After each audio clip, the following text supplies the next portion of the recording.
Hello and welcome to American Wasp. I am Deter McBizness, joined today by, as always, Alex Haha of Devil's Advocate Productions, and a special guest for today, your old pal Jake. What you can do, or the most solutions-oriented podcaster I've ever come across, wouldn't you say, Alex? Yeah, I mean, this again, guy doesn't just literally, complain; he proposes. it's the question that people keep asking while they watch MSNBC or Fox or CNN or any other leftist podcast. What can I do? And here's the man with the answers of what you can And do. some of them are even correct. What's going on? Yeah, it's good to How's see your you life? guys. How Thank you you for doing? joining me. Jake, since you're our special guest today, what's on your mind? Fake ass progressives. People who pretend to be progressive, but in fact are just trying to scam us and take those precious opportunities that we provide for representation in office and spoil them by doing favors for the same scumbags that Republicans do. We're talking about Interesting. Jasmine Crockett. We're talking about Gavin Newsom. We're talking Oh, about that's the one I'm thinking of. Chuck. I got a couple little slices here. Let's start with the guy himself, Gavin Newsom. This he went to Davos, World Economic Forum, which don't the conservatives have like conspiracy theories about the WEF, like they're the Illuminati or some shit, right? Probably. And Basically, so Trump's yeah. speaking there, so like, oh, he's infiltrating and whatever. They have their own excuses.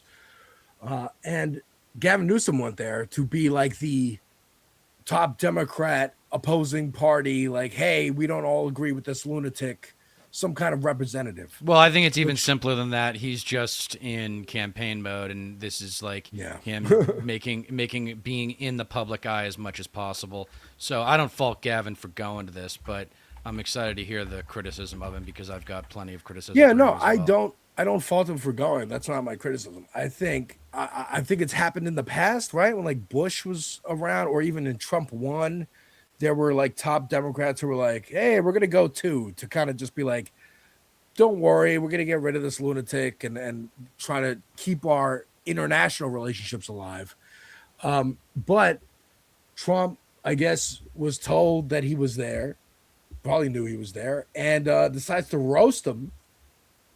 And yeah, this is the clip.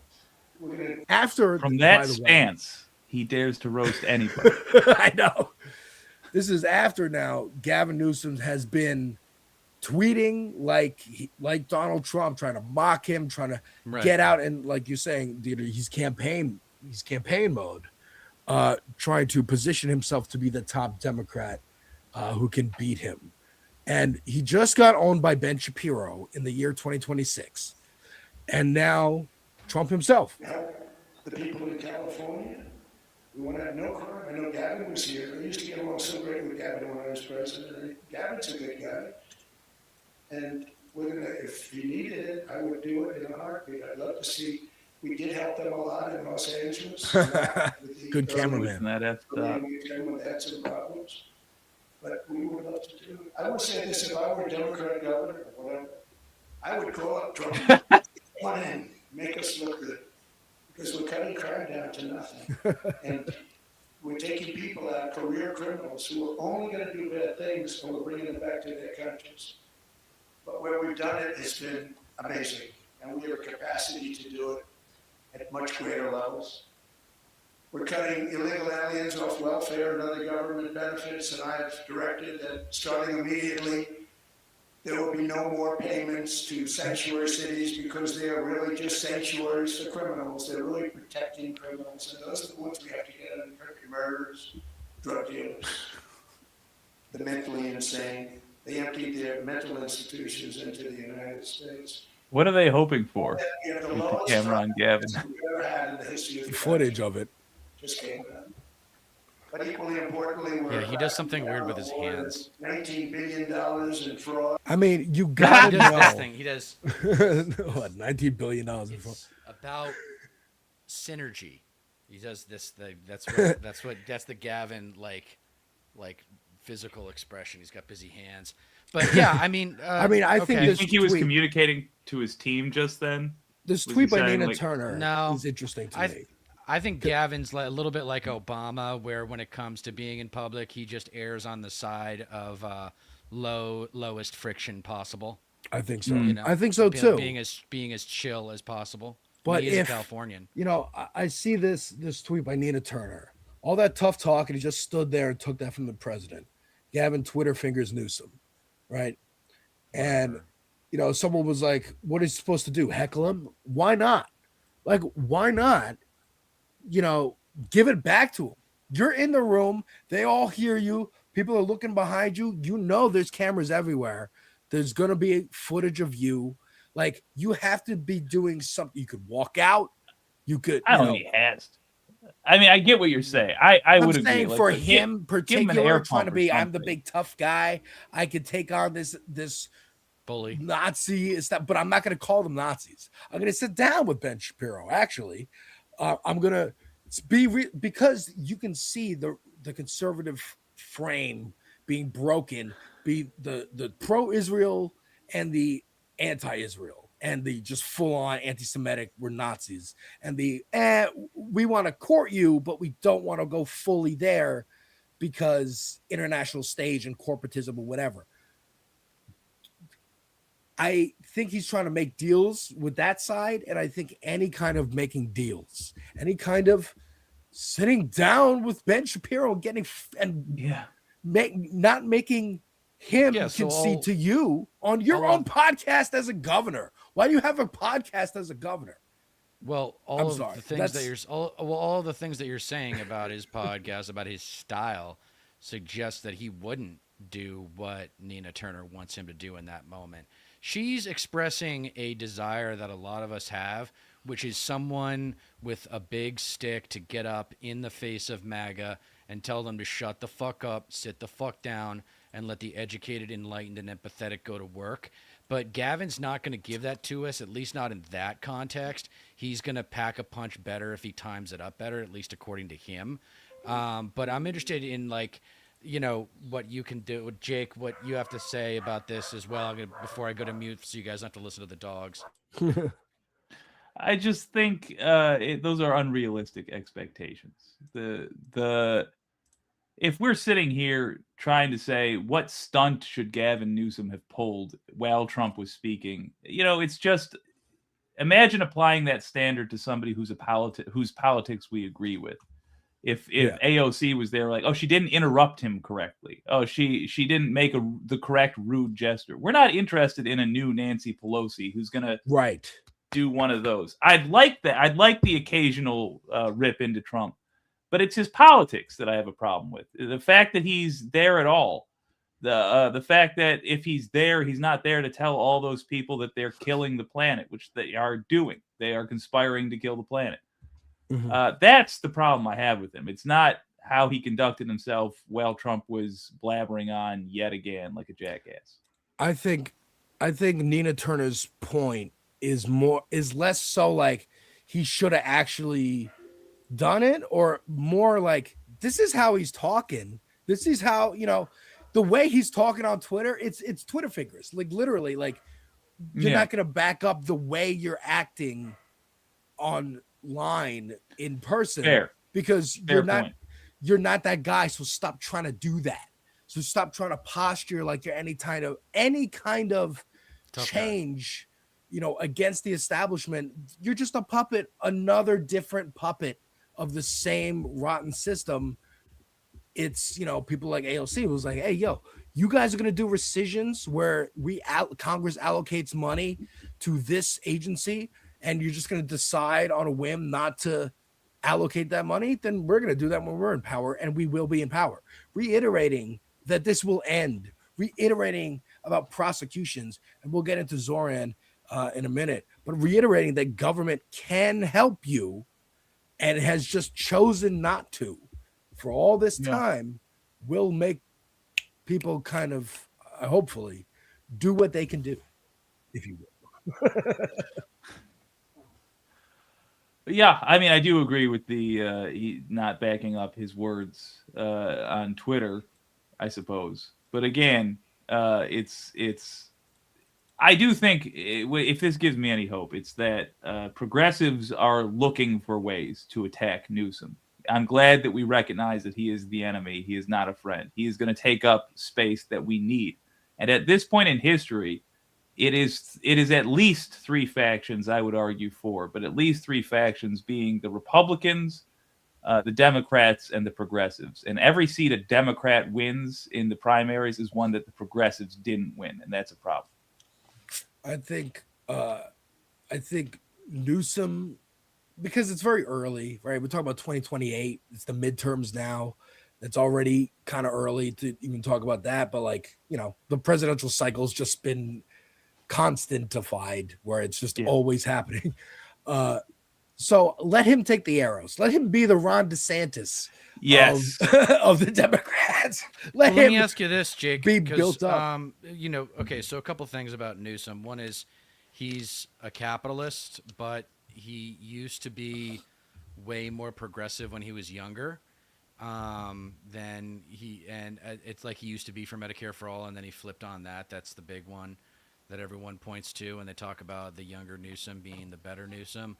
What do you think about this, Jake? If he ends up winning, and by the way, he's probably peaking too early, just according to conventional political knowledge in American presidential elections, you don't want to be peaking this early. What do you think if he got into office, and what if you think during the campaign he started going left? Like, would you believe him if he said, I used to be against Medicare for all, but now I'm for it? Like, no. Would he, you don't trust him. Because once somebody lies in the way Newsom has lied, or let me put it like this, once somebody flip-flops on something like Medicare for all, they've made it clear they're just chasing trends. Right. So if he says, I'm suddenly for Medicare for all, if he says that on the campaign trail, obviously I don't believe it at all. And if he somehow gets into office and then says it, I don't believe it till it's signed. But there's nothing in his history to suggest that he holds political beliefs earnestly. He just says whatever he thinks is going to get him power, and we don't. Right. That era is over. Yeah. But do you think that, this was a lot of the apologia, the coconut head apologia for Kamala Harris, was that she also kind of chases trends, and if it's trendy to do those things, culturally make it trendy. I mean, hell, it already is whenever they do a poll, but they'll just stop doing polls, But I don't know. Like, how do you punish these people? You don't get to go to the Oscars if you don't support Medicare for all. You don't get to go to the Met Gala and hobnob with the celebrities you liked from your movie that you liked this year. You're making a good point without even realizing it, Alex, which is the person that has got to go if we're going to take over the party is Ken Martin. That guy is a complete pussy. He has no sense for what kind of war we're waging right now, what kind of counteroffensive we're trying to wage. And he also, and this is something that Newsom did recently, suggested that because we are a big tent party, we don't want to alienate the 1%ers who might be very valuable campaign donors. Even though, by definition, including them only increases the tent by a maximum of 1%.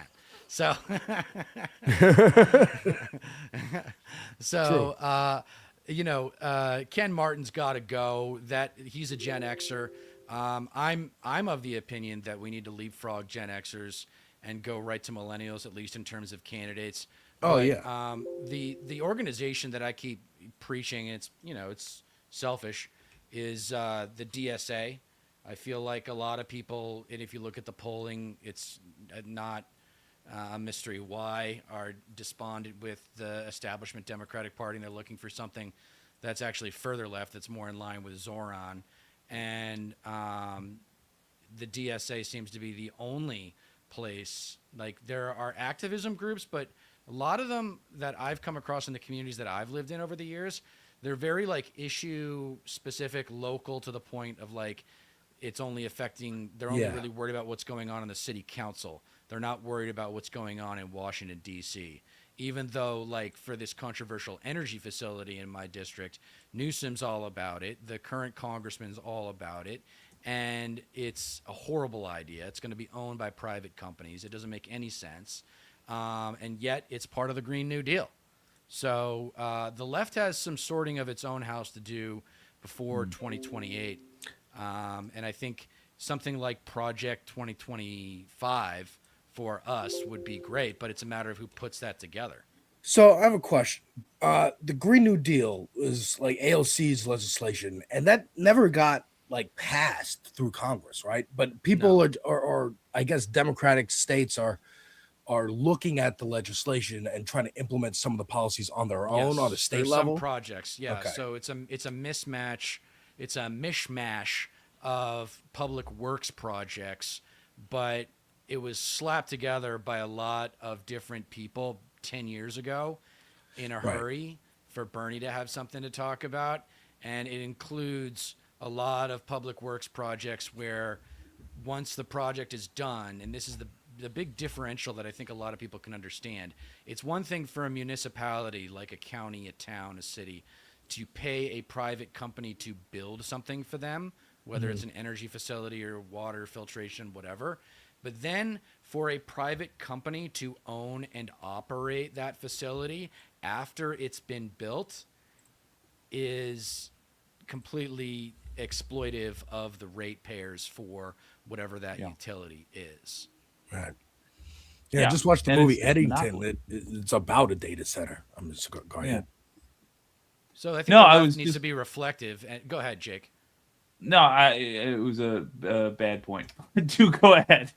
Oh, okay. So so all that's by way of saying I think the left really needs to reflect, and in over midterms it's going to swing back the other way, but then the real kind of head punch is going to be 2028 with those primaries, and everyone's going to be older. The millennials are going to be older. They're going to be fewer baby boomers, and I think that's when not just swinging the pendulum back left, but really bringing it back left in the direction of anti-establishment politics. Anti-establishment politics is the sexiest form of politics in the history of American politics. Right. Okay. Yes. Everybody loves anti-establishment politics.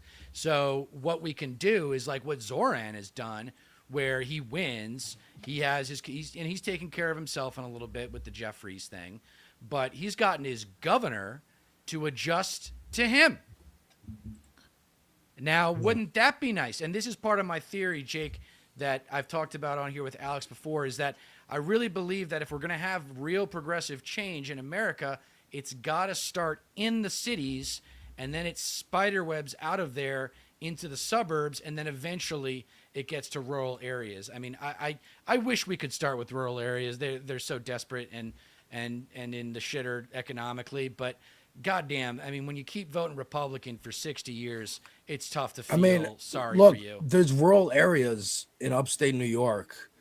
Kathy Hochul is acquiescing to Zoran's policies, and it's going to help some of those people in those communities too. So just even by having the biggest city in the state, it might be a very rural state, but having the biggest city in the state have more progressive policies can ripple out.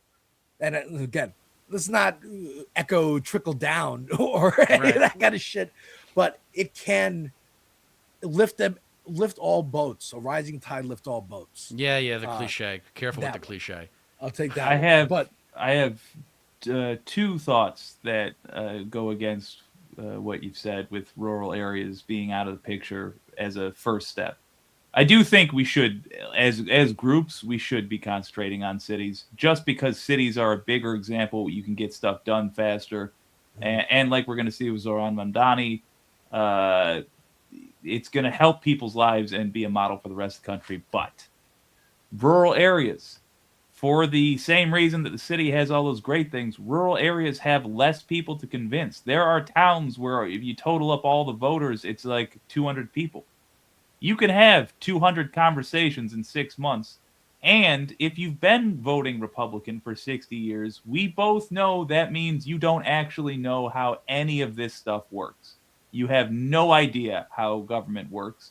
So there is an advantage there. We can go into these voters and describe ourselves as like a 1930s Republican Yeah. and be accurate.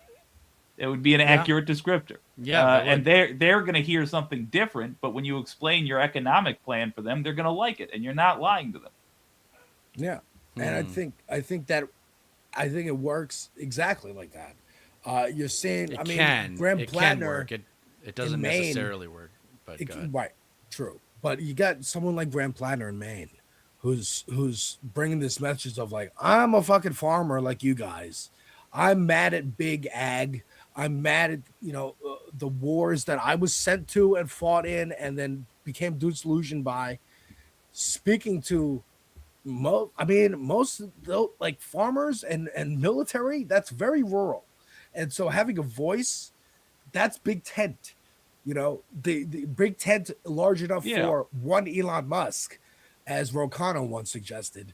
I don't agree with, but as Rokano also suggests, an anti-revolution tax and a hey, billionaires, do you not want your heads cut off for real? Like, give up a little bit. And well, you could, imagine you're in a that small, side. I'm sorry. Go. Just imagine a small town candidate opens their campaign by saying, I don't trust any party that's protected child diddlers. But unfortunately, you have to sign up with one of them. So I've signed up with one of them, and I think both of these parties are protectors of child diddlers.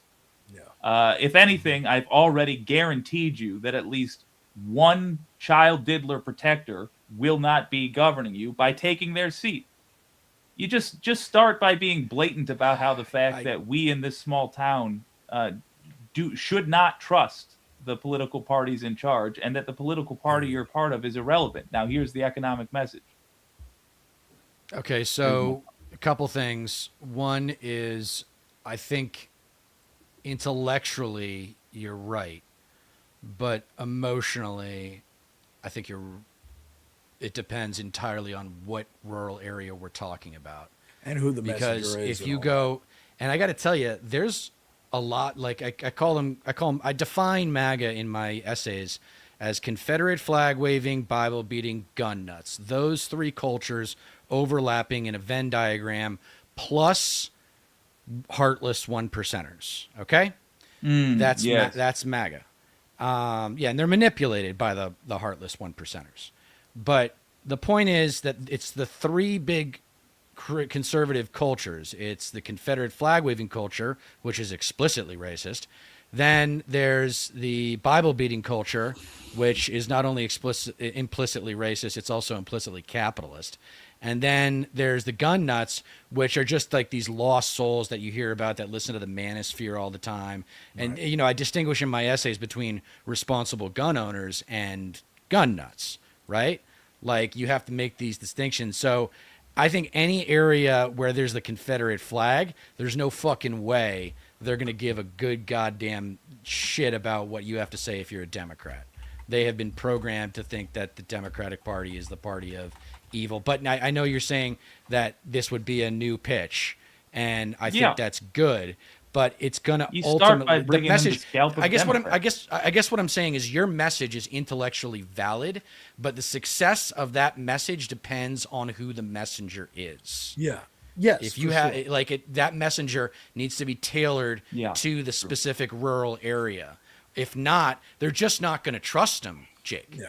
They're just not going to trust him. I wholeheartedly agree, but I do also think that's why you start by presenting them with the severed head of a Democrat. You start by saying, right now, somebody who sincerely likes this party might have run in this seat, and now that's not happening. So I'm going to start by saying you're welcome. Yeah, second, that's a good pitch. I like that. I like that. I like that cutting point there. Yeah, and be like, and you can be a little, just because they are often irrational does not mean you can't be harsh. You can say, second, I hear a lot of you talking as though the Republican Party is much better. Let me relieve you of that delusion. They're a bunch of child diddler protectors. And if you disagree with me, I ask you, where are the Epstein files? Not in our hands. So ignore the party. They are not your friends. You can call them daddy Republicans if you want. I mean, this is Oh Trump God. at the World Economic Forum. Europe, I'm helping NATO, and I until the last few days when I told them about Iceland, they loved me. They called me daddy, right? Last time. Ugh, Jesus Christ. Very smart man said, he's our daddy. He's such a running it. I was like he's such a running it. I went disgrace. from running it to being a terrible human being. So like, That and I huge just shot. it made me think of these other moments. Yeah, when I Tucker use that in an Carlson essay. I use this in an essay. called him daddy. Which dad comes home. And And Dad's he's pissed. Dad is pissed. He's not vengeful. He loves his children. Disobedient as they may be, he loves them. Right, and then So we this is a also got primal thing. So there's Jesse basic. Waters. Hold on, Jesse go ahead, Waters as go ahead. well. I bet Al's already started drinking because Daddy's about to land and Daddy has needs. Right. So all this like What psychosexual the- shit aside, yeah, exactly. Deter, please explain this daddy dynamic with these. Yeah, it's developmental daddy psychology. Timber defenders. Okay, so it's developmental psychology. We have three major parts of our brain: the cerebrum, the cerebellum, and the brain stem.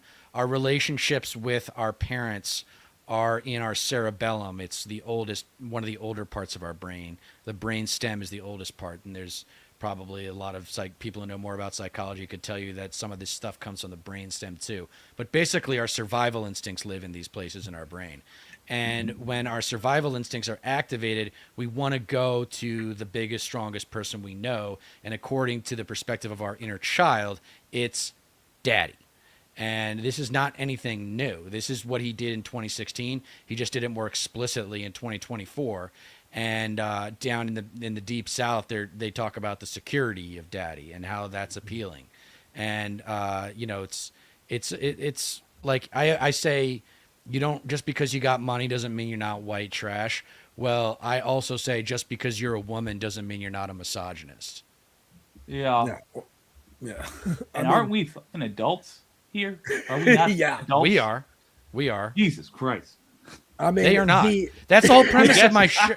That's the whole premise of my show, Jake, is Dieter Decree number 2. Just because someone looks like an adult doesn't mean they are one. They are underdeveloped. These MAGA trash motherfuckers are underdeveloped human beings. And in a same sense, like, it's where you draw the line. A lot of the neoliberal capitalists that are the incrementalists is what you should call them, and the moderates, these, you know, the show raging moderates. And, you know, Scott, I got a lot of respect for Scott Galloway, but he's a multimillionaire, and he's talking about the male loneliness epidemic. And I'm like, yeah, like, he knows all the stats, but it's not the desire to get rich that is going to reinstill confidence in these young, lonely men. Yeah. Yeah. It's only fuel. This is a crisis that is manufactured, not entirely. There's, you know, systemic situations that are causing a lot of young men to feel lonely and isolated, but it's being profited off of by all the people who just went to a club in Miami: Sneeko, Andrew Tate, Nick Fuentes, out to Matt Walsh, and these other losers. It feeds into, like, you're lonely, it's girls' fault, they're never gonna like you, so hate them and join us and hang with the boys. And Cavicular, that looks maxing dude who punches his face with rocks to change his jawline, like, he's Yeah. sterile from taking all the drugs he's taken. What are you gonna do with the looks that you have to just, like, omnipresently look better than everyone else and just philosophically look better? And that'll satiate the hole inside you. From what I understand, the dude has a tragic backstory with, like, his parents dying or some shit. I don't know. Jesus. But, like, and failing, like Jeffrey Dahmer, kind of being mid at everything and failing at everything. So just like, I'm just going to look better than everyone, and that'll be my win against society. It's real nihilism that young people, not just men, are feeling. I mean, women are like, these are the men that we have to date. What are you kidding? Well, that's why all the Gen Z women are all dating millennial men. Like, if you're an educated Gen Z woman, you're not dating a fucking conservative. You know what a lot of conservative men, these manosphere men, are doing on the dating apps? They're lying. They're lying Yeah. about being conservative, and then after date 2 or 3, the woman sniffs it out. She's like, "Fuck Yeah. you." Have you I'm listened not to interested. Joe Rogan? Have you ever heard Jordan Peterson? Dude, somebody's I got to think- go on Joe Rogan's show and chew his ass out and just be like, "You're a disgrace, dude. You know, where's the Yes. where's the self-development? Where's the growth? Like, you have all You this kill privilege and all this money, Yeah, you and killed people. instead of like working on yourself and becoming a more evolved person, you just bring everything down to like the lowest common denominator with respect to actually comprehending complex issues. For example, Because vaccinations. It's not his job. His job is comedy, ostensibly. So Right, he's an it's entertainer. just, He's an hey, entertainer, not an informer. if you find this entertaining, then good. And yeah, but kinda you know like- what I find? You know what I find entertaining? It's entertainment that teaches me something. Word. Entertainment that teaches me a lesson. You know, the Or whole at least moral of the doesn't story shit. misinform. If, Yeah. if it doesn't teach, at least you should. There's a difference between having something not be educational and having something be specifically harmful. It's Right. You know, if they Yeah. said cigarettes are good for you, that's a whole different thing than just not mentioning whether or not cigarettes are good or bad. Word. This motherfucker is responsible for deaths. People have not taken COVID. There's somebody right now that's watching Joe Rogan's show and something's eating at them and they don't know what it is. And in a few years, they're going to realize they've never taken COVID vaccinations and their parents died of a COVID infection after they visited. And I don't know what that's going to do to that person's mind when they accept that truth. I assume they're going to act real batty until they accept that truth. But that happened, if they ever and that do. happened thousands of times over in America. And it happened with the housing crisis in 2008. Whole generations, like, we're never going to own a house. We have to just survive and kick into survival mode and have been in that mode for their entire adult lives. And, Sure. you know, again, that's why on some level, weirdly, ironically, it gives me hope and optimism, being like, we're too you fucked with the people too much. And it's going to hit breaking points. And it already has. Yeah. I mean, we've seen the shit that's going on in Minneapolis. They're starting Yeah. right now in Maine with ICE. You know, you got Luigi, you got whoever, you know, Tyler Robinson with Charlie Kirk, fucking people taking shots at Trump. Like, two people in this, at least two people, if not three people in the same year tried to get Donald Trump. That is unprecedented for a presidential candidate. Like, Yeah. that's huge. And And by the that's way, before either of those Random happened, people.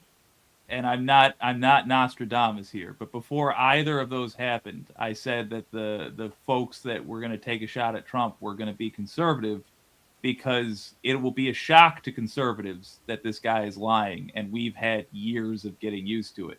Lo and behold, turned out to be conservatives. Now that there's Yeah. a new wave of, say, evil immigration tactics for Cubans that thought that they were going to be safe, and how many thousand were kidnapped off the streets. Yeah, I don't think this guy can ever And people rest who easy saw a again. white woman, queer as she may be, shot in the face in the middle of the Yeah. day in a neighborhood, like, it's I don't think the daddy's home shit is going to work for your average person. Your average person is going, I can't afford to take my girlfriend to a restaurant. I can't afford to upkeep my car. I might have to sell my car and get a bike in a rural area. Like, this is at a breaking point, and it's been, you know, Occupy Wall Street, even before that, the protest against Iraq and whatnot, Obama's election, and then, you know, they saw what they could have started with Obama, and they were like, no, we don't want to do that because that's going to fuck us in the long run. So let's give that donor list to the DNC and just shut that stuff down. Yeah. But it keeps coming back, and I I have think been we're in having one of these times. a ton of his success with the very true, I feel, comparison that when I talk to MAGA folks, that for them, Trump is their Obama, and that's not a good thing. Yeah. we all up here understand why Obama wasn't a good thing. They think he's like our idol. But when you point out the fact that both of them promised change and winked at our morals, but don't actually share any of our morals and only run the same scam that has always been run by the government, but just turning it up a notch, suddenly that makes it a lot easier for them to both understand who we are and why they shouldn't trust their guy. But frankly, nobody's doing a better job of showing why Trump can't be trusted than Trump right now. I don't know how anybody's defending this. Yeah, I mean, but okay, like- so real quick about the numbers. So, Jake, how many members of the voting public do you think are MAGA? 70 million. Okay, so that's pretty close to what I think, too. I actually think it's less than that. I think it's about somewhere between 60 and 65 because I think it's 2/3 of the GOP, and the GOP, according to the last election, was, I think, 77 million, something like that. Yeah. So that's one thing. So that's why the approval polls, whenever you see an approval poll, notice the 33% benchmark. Because if we get his approval down to below 33%, then we're really winning. Because you're actually eating into the Confederate flag waving, Bible beating, gun nut base. The daddy folks. And that's I the think thing we're going to have an Jake- easier time. To me, So- I was being optimistic because to me, more MAGA Republicans is better than less MAGA Republicans. Because less MAGA Republicans, the MAGA, if you are MAGA, you are essentially, what I'm hearing is that you are willing for drastic changes, at least drastic changes as far as the television media has told you. And you're willing to basically do anything. I will point out Ashley Babbitt was an Obama voter before she died for Trump. That's, to me, exactly who MAGA is. They're desperate for change, and they're willing to try things they haven't before. That's fair. But they do think we're the devil. And yeah, I Maybe think these trans people are the devil. they might. And I think the the Jennifer, what's her name from Jennifer I've Had Walsh. It. Yeah, when she said like it's a lot of it is the Christian like evangelical Bible beaters. like it's the pastor. He's supposed to be kind of abusive towards you, like daddy and whatever. But I think we're getting shown another way, and I want to talk about Zoran a little bit because I know you want to talk about sports at the end here. Yeah, we only need like 6 minutes, five, 6 minutes. It's fine. Zoran is showing another way that. Again, I brought it up earlier that you can't, the government can help you and has been choosing not to, and what it can do. And yes, it's God, I hate the View. yeah, it's the View. It's annoying. God, I hate the fucking dumb bitches on the View. But anyway, But It's like the political fact that V. it's New York, it's and just pedestrian. It's fucking pedestrian politics. It is very at its pedestrian. At its fucking. I don't it's know why it has superficial this much of a reasoning. zeitgeist No one does their influence. goddamn homework. Isn't it Well, amazing? that's the thing. That's the 'cause local, that's the average American. the local political analysts actually do know what they're talking about in terms of like really good journalists, but Yeah. the national people are lazy because they have people working for them. They're supposedly doing all the reading for them, and it's like, no, you got to read yourself. You got to do your own research. Yeah, I And mean, they've been paid too Meghan much McCain for too Oh long. God. I'm sorry, Jake. What are you saying? No, I'm just concurring. And they're paid too much. People tell them they're good too often when they're not. Yeah, but again, I think Zoran's race became a national story. One, because everyone was desperate for something good from last year.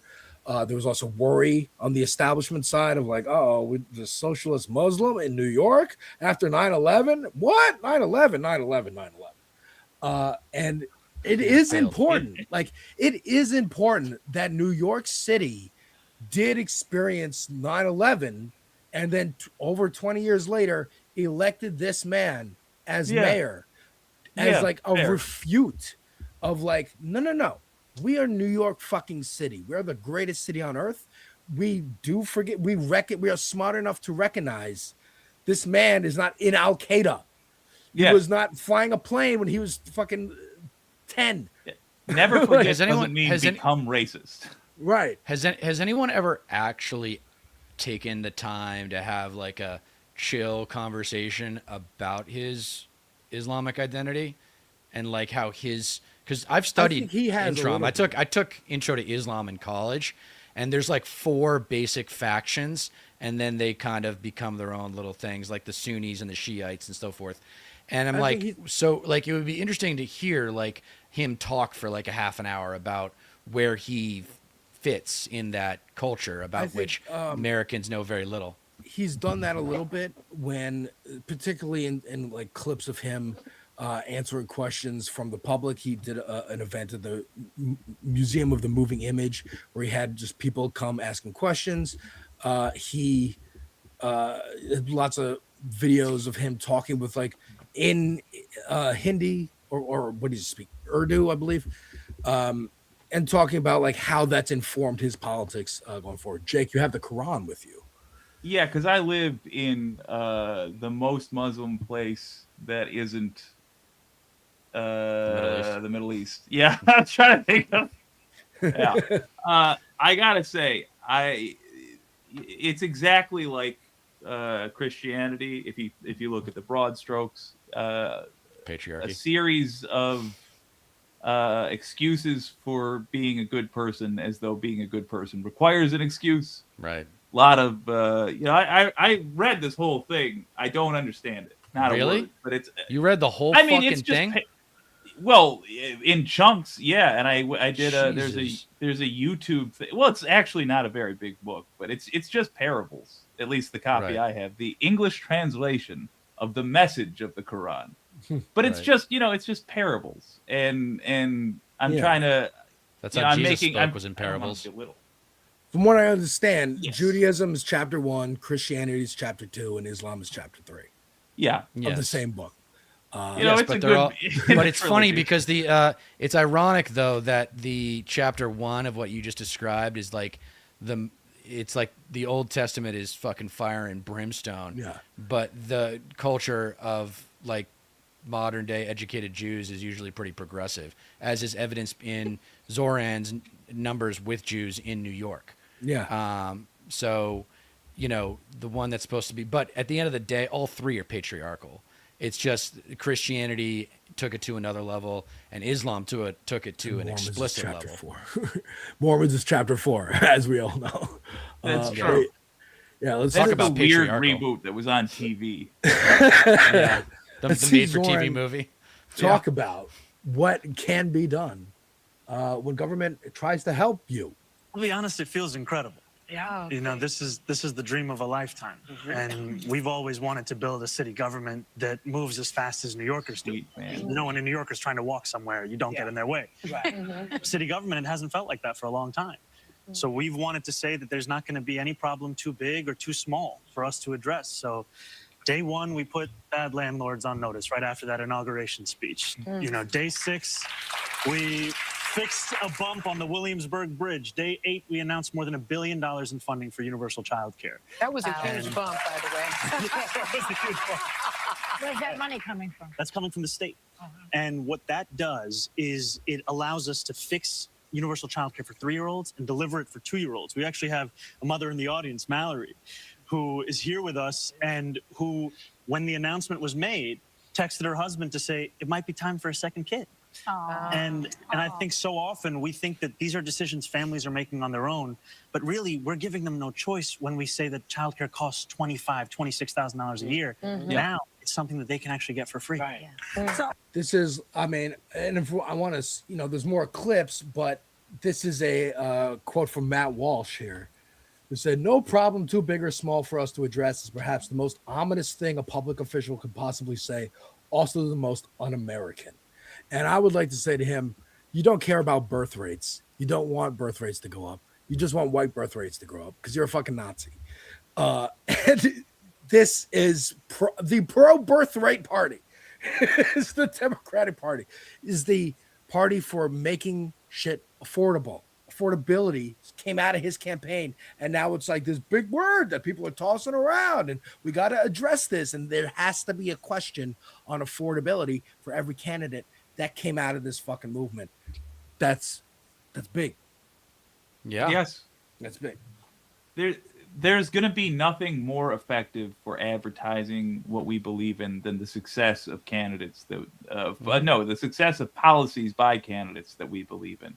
Right. And they made a huge mistake by playing up that Zoran's a socialist.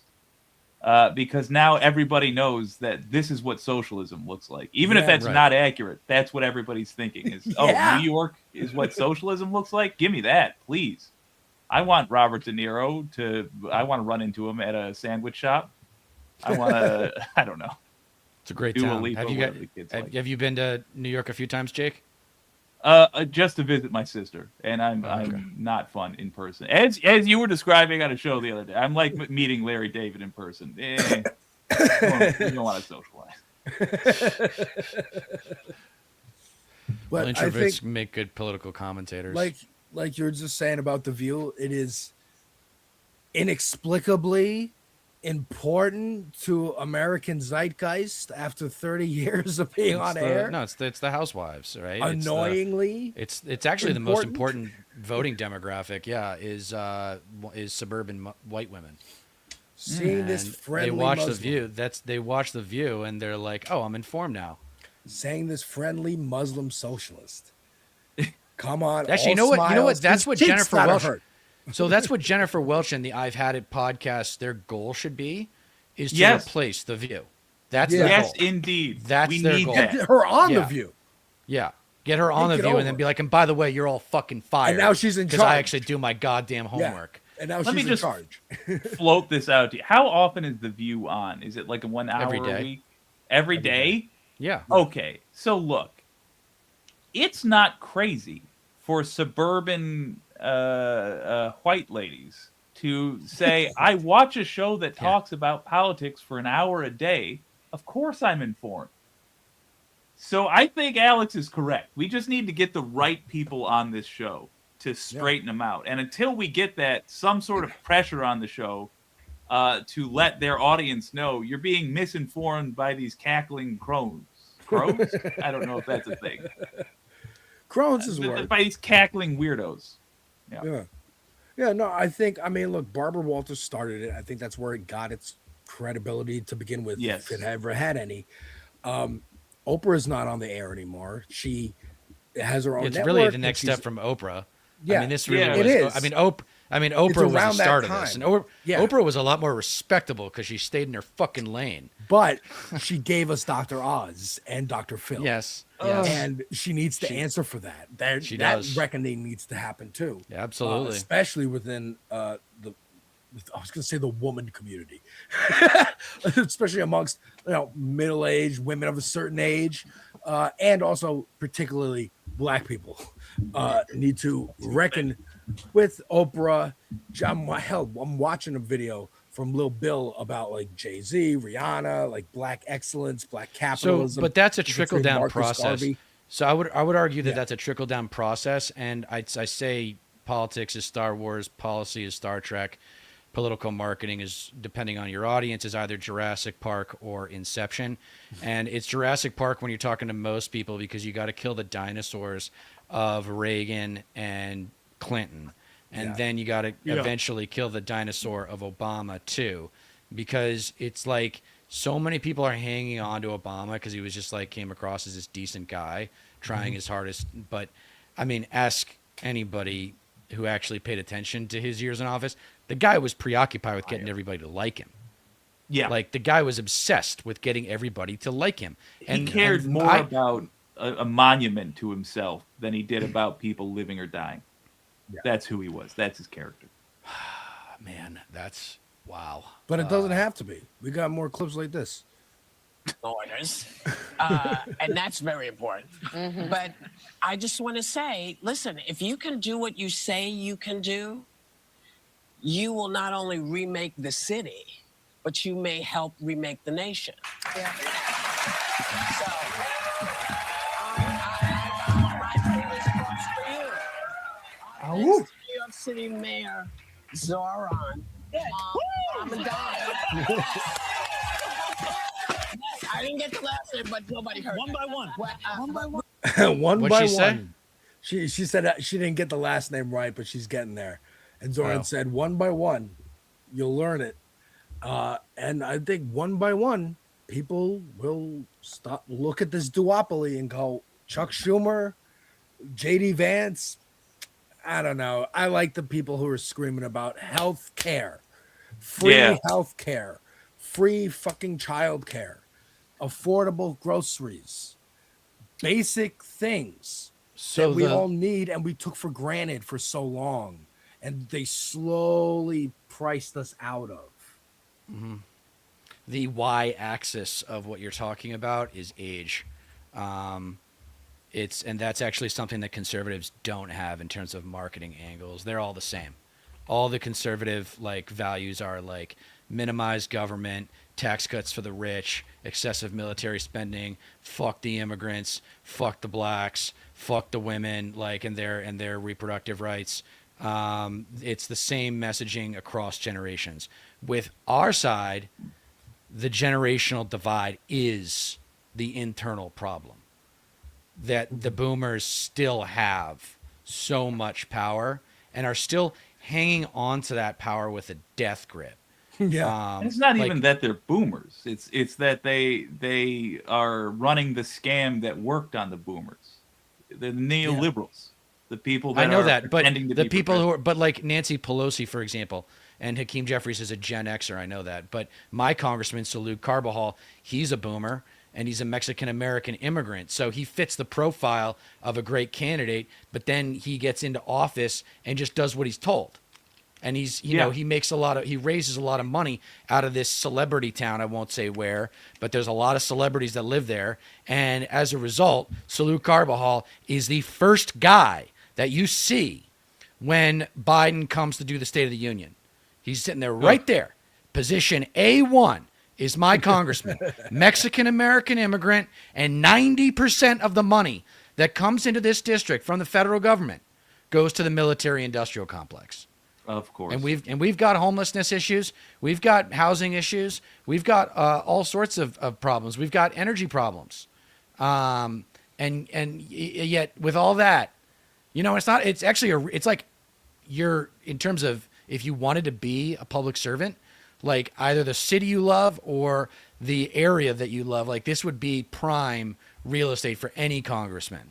And the fact that that 90% of the money goes into the military industrial complex in this district is just a statement about how clueless this guy is. And by the way, this is a neoliberal establishment figure that supports the Green New Deal. Sounds Further like evidence. Primary. Clueless. Yes, he does need to get primaried, Like but he's not going to get primaried this cycle. He might get primaried in 2028. I think a lot of people are going to get primaried in 2028. Why do you think he's not going to get primaried in this cycle? Because I know the landscape really well, and no one's emerged yet from the progressive left. They would have already. There was one person that was maybe going to do it for the Working Families Party, but now there's a Republican who announced, and he's trying to distance himself as an anti-MAGA Republican, and so that gives Salud, the incumbent, the upper hand, because it's like, now we're defending the district from an attack as opposed to trying to evolve the district and trying to like take a next step in growth. But I wish someone would step up and run against him this cycle, but the reality is the turnout's not going to be strong enough to dethrone him. It's just not. I know the numbers one by one. AOC, Joe Crowley. Yeah, it's going to snowball. Omar, it's going to snowball, but this shit isn't going to take over. It's not going to take overnight. And I think our focus should be really Gen Z. I think Gen because Z, again, things happen faster. Things are going to happen faster this time, and can happen faster. And I think Gen Z, us millennials, Gen Z, Gen Alpha, we're not going to wait around for like decades to fix all the problems that Trump. No, we're skipping past it. We're fixing that shit. We're getting through it to get back, not to get back to anything, to move forward beyond what we thought was a back and forth table tennis match between a duopoly, and move to something new. Let me ask you to do MAGA one thing. is more interested in change than anything else. I'm sorry, ask me.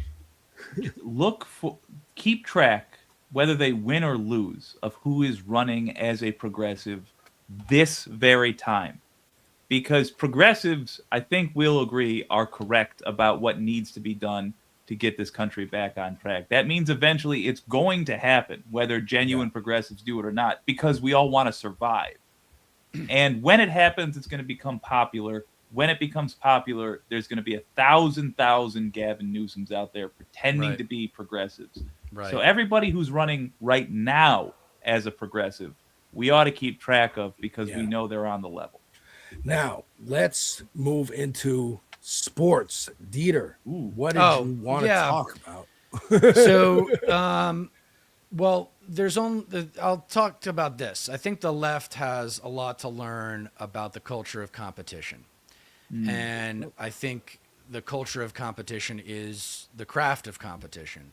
Can you use your emotions to fuel your productivity within the context of, in the case of sports, athletic competition, right? Like, can you hustle, right? Like hustle is a big part of sports, and that's actually like anger, and that's useful. So athletes are socially conditioned to use their negative emotions to fuel their athletic productivity. And I think that lefties have some required reading in terms of paying attention to the NFL in the postseason and maybe the NBA, but really, like, from Thanksgiving to the Super Bowl, my dream would be to have lefties paying attention to the NFL as well as studying some of its history, because 93 out of 100 TV shows every year, the top 100 TV shows, are NFL games. So it's too good of a cultural attachment point. And here's the thing. The players, mostly black, are actually, like, even though they're multimillionaires, a lot of them come from very disadvantaged backgrounds.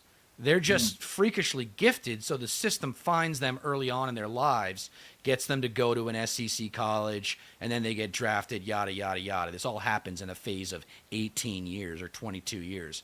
But the semifinals, the championship Sunday, is this Sunday. So the winners of Broncos hosting the Patriots and the Seahawks hosting the Rams, the winners of those two games will face off in the Super Bowl. So even someone like you, Jake, and you, Alex, like, I tell you, even if you don't like football, okay, watch the games on Championship Sunday so that the Super Bowl is fun to watch, so that you will have had at least one game A little bit of seeing. investment. And you can. And here's the thing about football in the NFL: if you delay when you start watching it, you can watch it on DVR really quickly.